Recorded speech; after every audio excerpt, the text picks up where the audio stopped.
I don't date women above 24 or 25, really. By the time a chick's been to 30, she's had a whole bunch of dudes. Her heart's been broken a bunch of times. She's had all those one-night stands. Like, no matter how nice a person she is, she has a whole bunch of baggage with her, and she's like rocking up. Hi, do you want to be guy number 62? No, I don't. Whereas if you get a young one, there ain't that many dudes who've been there before, right? That's just the nature of the game.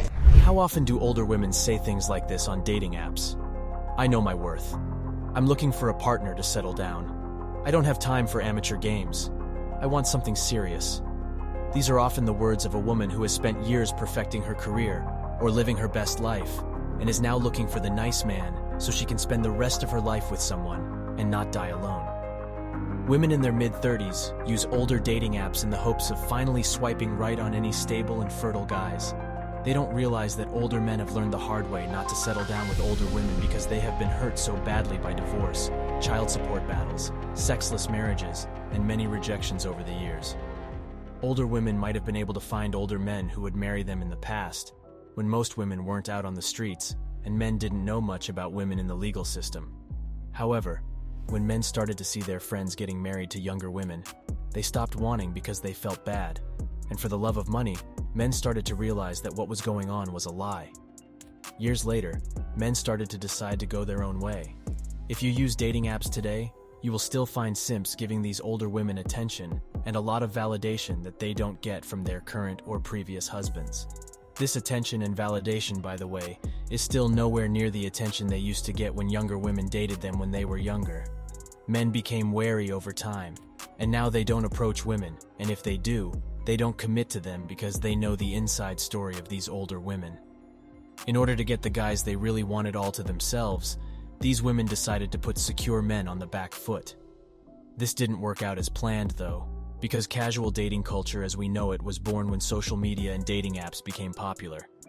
If there hadn't been a hookup culture, the future of dating for women and the next generation of women would have been ruined by women, not men, as some might want to believe.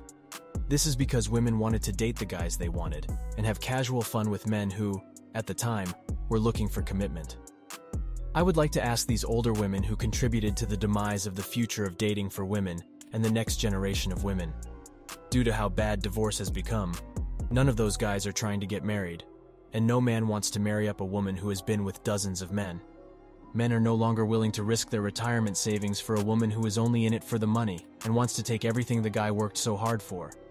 Men don't want a wife or girlfriend who is only dating them because the other men she loved didn't want her. More and more elderly women are begging their children to marry them. The same women who were supposed to be strong and successful. Independent women in the past are the same women who complain all the time and spread negativity on the internet.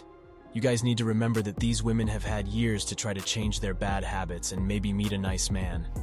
Many of these women were once married, but they thought they could get ahead with their husbands, so they cheated on them, took their kids and money, and went back to dating in the hopes of getting a top-tier man and skipping all the other women. Again, wrong men have realized, and these older women now have to settle for someone they won't like. Don't feel sorry for any of these women or try to save them, because they put themselves in that position in the hopes of getting a better deal. However, the reality is often cruel, because most of these post-war women got someone who didn't want to commit to them like they wanted. Why would men choose to date an older woman when they can date younger women in their peak that they couldn't get before, especially in the current economic situation where we are due for another recession and times are getting tough? Men who have money have the option of dating young, beautiful women instead of an old tankers.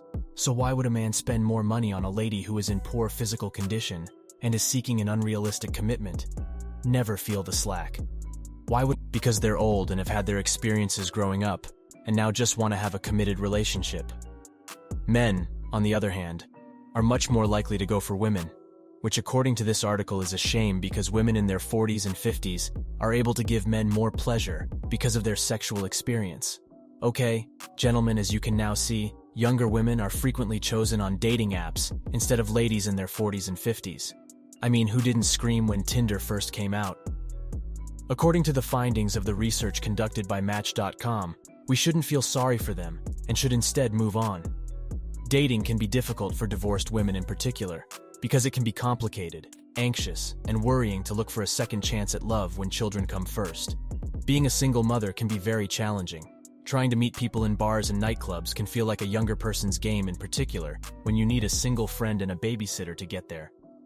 There is a palpable sensation that their world has shrunk because of their situation. Yet, not everyone believes that they will find love online. Let's take a look at a remark made by a young lady on one of these articles. Kelly says, "I'm the third of four, and it's obvious day that waiting this long was a mistake and makes things harder, not impossible, but harder yet. People constantly advise to take advantage of all this time and to go adventuring around the world, and this is fine, unless you know you want a family on having a child on my own, and waiting this long makes things harder, not impossible, but harder. Yet people constantly advise to take advantage of all this time and to go adventuring around the world, and this is fine. I'll tell her that she should get married before she turns 30 if she wants to start a family. But the fact of the matter is that if you want the best results, you can't sit around doing your own thing in your 20s and 30s and then expect a guy to sweep you off your feet when you're 40 years old. I'll tell her that. She also has to resort to having children on her own because she can't find a man to start a family with. As I've said, don't feel sorry for or sympathetic towards these people. She also didn't mention all the men she turned down who wanted to start a family with her, or how she lived her best life on the carousel. But we know she wasn't at home sitting on her wet vice grip the entire time, so, guys, as I always say, be very aware of women, and especially older women. They had their chance with you when they were younger, and now want to try again, just because they have had enough of the carousel, and now want to settle down. Well, it's too late. Men realize their games and aren't going to play them anymore. Thanks for tuning in.